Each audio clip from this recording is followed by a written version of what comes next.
In the bustling metropolis of Munichsburg, the sky was never quiet. It was the golden age of supers. Mr. Incredible, a man of immense strength and an even larger heart, cruised the streets in his sleek Incredibile, thwarting bank robberies and rescuing cats from trees. Beside him, in the pantheon of heroes, stood Elastigirl, whose flexibility was matched only by her sharp wit, and Frozone, the coolest man alive. They were the world's guardians, beloved by all.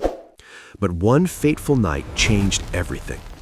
After a series of chaotic events involving a suicidal jumper and a high-speed train derailment, the public's perception shifted.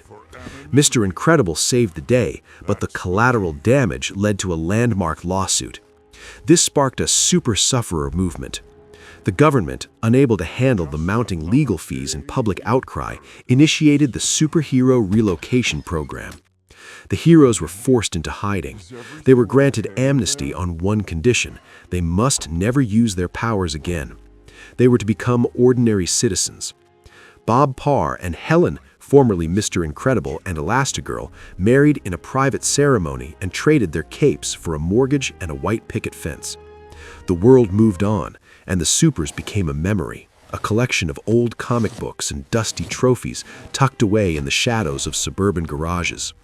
The age of heroes was over, replaced by the age of the average. 15 years later, Bob Parr sat at a desk that felt 3 sizes too small. He worked for Insuracare, a soul-crushing insurance firm. His boss, the diminutive and ruthless Mr. Huff, cared only about the company's bottom line, while Bob's heart broke every time he had to deny a claim to a person in need. Bob's massive shoulders were hunched, his spirit stifled by the fluorescent lights and the ticking clock. At home, life was a different kind of challenge. Helen managed the household with the same precision she once used to catch criminals. Their son, Dash, was a speedster who was constantly frustrated because he wasn't allowed to go out for sports. Their daughter, Violet, could turn invisible and create force fields, powers she used mostly to hide her face from her crush at school. And then there was baby Jack-Jack, who seemingly had no powers at all. Bob lived for bowling night with his old friend Lucius Best, Frozone. They didn't actually bowl. They sat in Lucius's car, listening to the police scanner, itching for a chance to do some good. One night, after accidentally stopping a robbery in a burning building, Bob returned home to find a mysterious package. Inside was a high-tech tablet. A woman named Mirage appeared on the screen, offering Bob a secret mission. "Mr. Incredible," she said, "we need you." Bob lied to Helen, telling her he was going to a business conference. In reality, he flew to Nomenison Island, a lush, volcanic private estate. His mission? To stop a rogue battle robot known as the Omnidroid 8000. For the first time in over a decade, Bob felt alive. He donned his old, slightly tight blue suit and engaged the machine. The fight was brutal. Bob was out of practice, his back cracked, and his breath was short. However, his tactical mind was still sharp. He realized the Omnidroid was a learning machine. By tricking the robot into ripping out its own power source, Bob emerged victorious. Mirage was impressed, and more importantly, Bob felt like himself again. Over the next few weeks, Bob's life transformed. He began working out, lifting train cars in secret. He bought a new car and became a more attentive husband and father. He even visited the legendary costume designer, Edna Mode, to have his old suit repaired.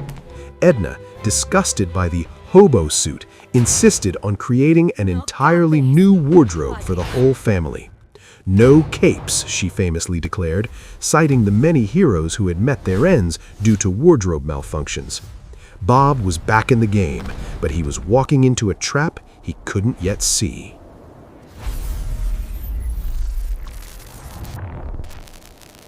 Bob returned to Nomenison for another mission, but things felt different. This time, the Omnidroid was faster and smarter. As Bob tracked the machine into a darkened chamber, he discovered the horrifying truth.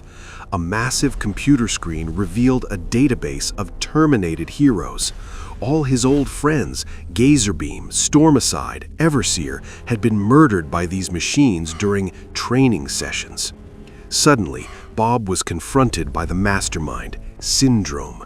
Bob recognized him instantly as Buddy Pine, the young fan he had rejected years ago. Buddy had no powers, but he had used his intellect to build a weapons empire. "I'm your biggest fan," Syndrome sneered, "until you sent me home. Now I'll give the world superpowers, and when everyone is super, no one will be." Syndrome captured Bob using zero-point energy, a stasis beam that rendered Bob helpless. Meanwhile, back at home, Helen's suspicions grew. She discovered the new suits Edna had made and realized Bob wasn't at an insurance convention. Using a tracking device Edna had surreptitiously installed in Bob's suit, Helen saw his location, a remote island in the South Pacific. She called in a favor, borrowed a jet, and set off to save her husband, unaware that Dash and Violet had stowed away on the plane. In the skies over the ocean, Syndrome's radar picked up Helen's jet.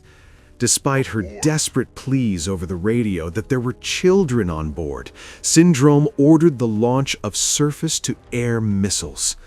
Bob, forced to listen to the transmission from his cell, let out a roar of pure agony as he heard the explosion. He thought he had lost his family. However, Helen's instincts had saved them. She had stretched herself into a parachute, catching Dash and Violet as the plane disintegrated. They hit the water and made it to the island's shore.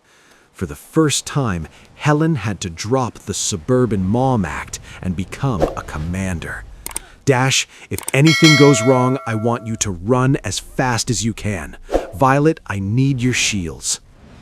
The family was forced to grow up in an instant. While Helen infiltrated the base to find Bob, Dash and Violet were left to fend for themselves in the jungle.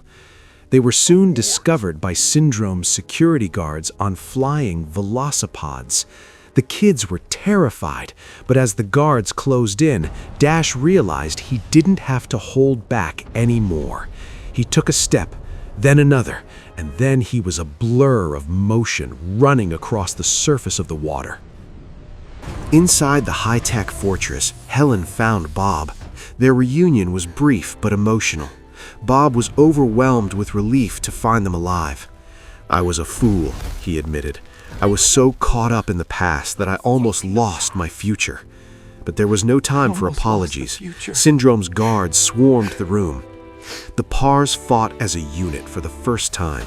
Bob threw heavy machinery, Helen whipped through the air, and the kids arrived just in time to provide support.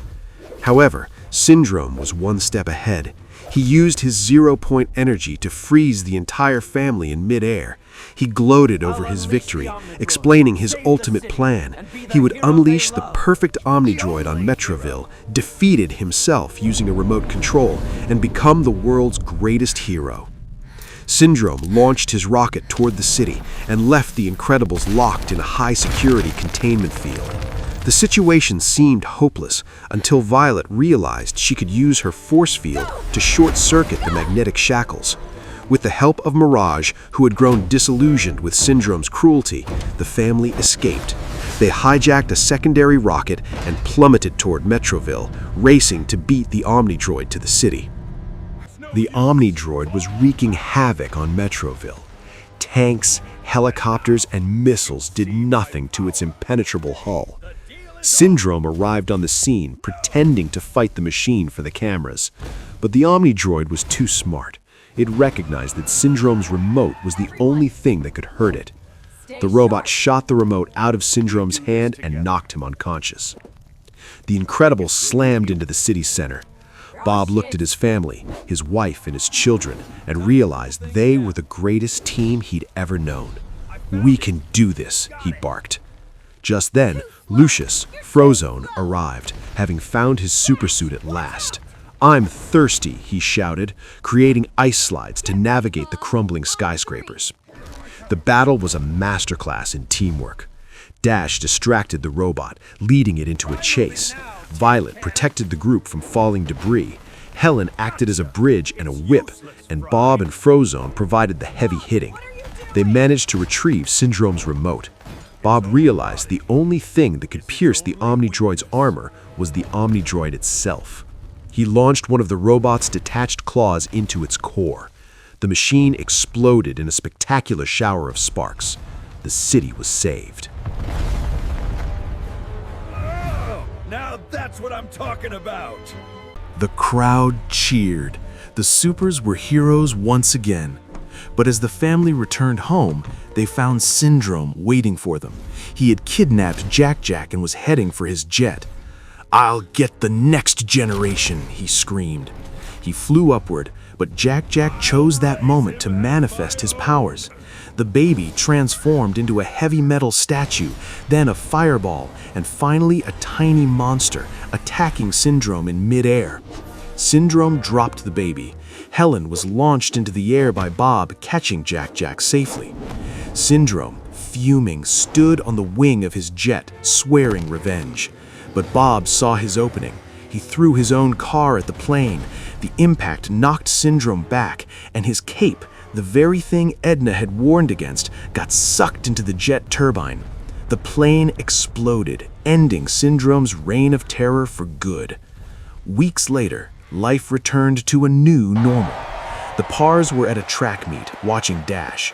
He didn't win. He took a strategic second place to keep his powers a secret, but he was happy. As they walked to the parking lot, the ground began to shake. A massive drill emerged from the earth. A new villain, the Underminer, shouted, "I am beneath you, but nothing is beneath me."